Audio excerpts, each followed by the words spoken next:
जहां देश आज वंदे मातरम के 150वें साल को लेकर जश्न मना रहा है, तो कांग्रेस पार्टी ने इस मुद्दे पर भी राजनीतिक बयानबाजी करके विवाद पैदा करने की कोशिश की है।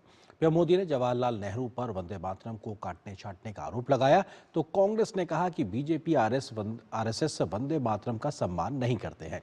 इसके बाद बीजेपी ने कांग्रेस की विभाजनकारी नीति पर जोरदार हमला बोला और देश की अखंडता से समझौता करने का कांग्रेस पर आरोप लगाया।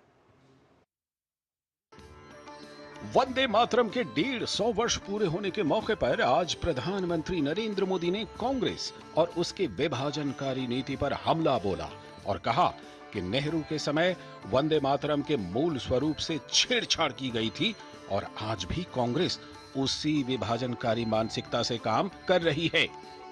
इस बीच वंदे मातरम के 150 साल के मौके पर कांग्रेस के अध्यक्ष मल्लिकार्जुन खड़गे ने एक बयान जारी करके आरएसएस और बीजेपी पर हमला बोला है। उन्होंने लिखा है, आरएसएस और बीजेपी ने कभी अपनी शाखाओं या कार्यालयों में वंदे मातरम या जनगण मन का गायन नहीं किया। आरएसएस ने वंदे मातरम से दूरी बनाए रखी है। उसके किसी भी ग्रंथ या साहित्य में इस गीत का उल्लेख तक नहीं मिलता।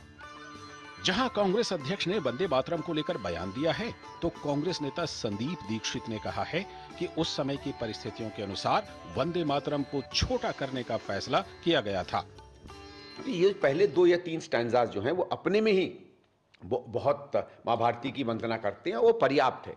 और एक चीज याद रखिएगा, कोई भी गीत जिसको राष्ट्रीय स्तर पर या किसी अधिवेशन में गाया जाता है 10-10, 5-5, 8-8 मिनट नहीं गा सकते। जैसे राष्ट्रगान जब किया गया, अगर आप पूरी वो कविता रविन्द्रनाथ टैगोर जी की गाएंगे तो उसमें शायद 7-8 मिनट लग जाएंगे। 7-8 मिनट का क्या राष्ट्रगान हो सकता है? इसलिए कुछ स्टैंजाज उसमें चुने गए।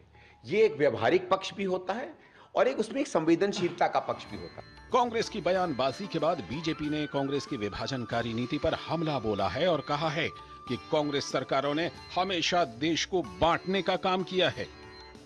जहां एक और भारतीय जनता पार्टी और पूरा देश वंदे मातरम के 150 वर्ष को इस अमृत काल में एक अमृत उत्सव के रूप में मना रहा है, वहीं कुछ लोग इसको भुलाने का प्रयास कर रहे हैं, मिटाने का प्रयास कर रहे हैं। उनकी सरकारों में, स्कूलों में इसको अनिवार्य नहीं रखा गया, सचिवालय से इसको हटा दिया गया।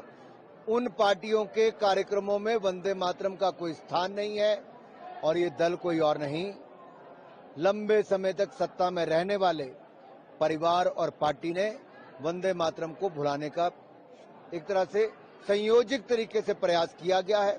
जबकि स्वतंत्रता सेनानी हो, युवा हो, उनको एकजुट करके क्रांतिकारी बनाने का काम और स्वतंत्रता संग्राम में उनको नई ऊर्जा देने का काम किसी ने किया था तो बंकिम चंद्र चट्टोपाध्याय जी के वंदे मातरम गीत ने किया था। वंदे मातरम को जिस तरह से कांग्रेस ने मुस्लिम लीग के उस वक्त के नेताओं के लिए और पर्टिकुलरली जो उस वक्त जिन्ना थे, उन्हें ऐतराज करके इसको कोशिश की थी बंद करने की।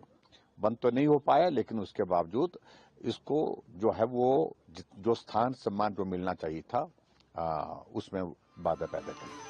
बीजेपी बीते लंबे समय से कांग्रेस पार्टी और उसके नेताओं के देश विरोधी बयानों को लेकर हमलावर रही है और कांग्रेस पार्टी पर देश की एकता और अखंडता के साथ समझौता करने का आरोप लगाती रही है।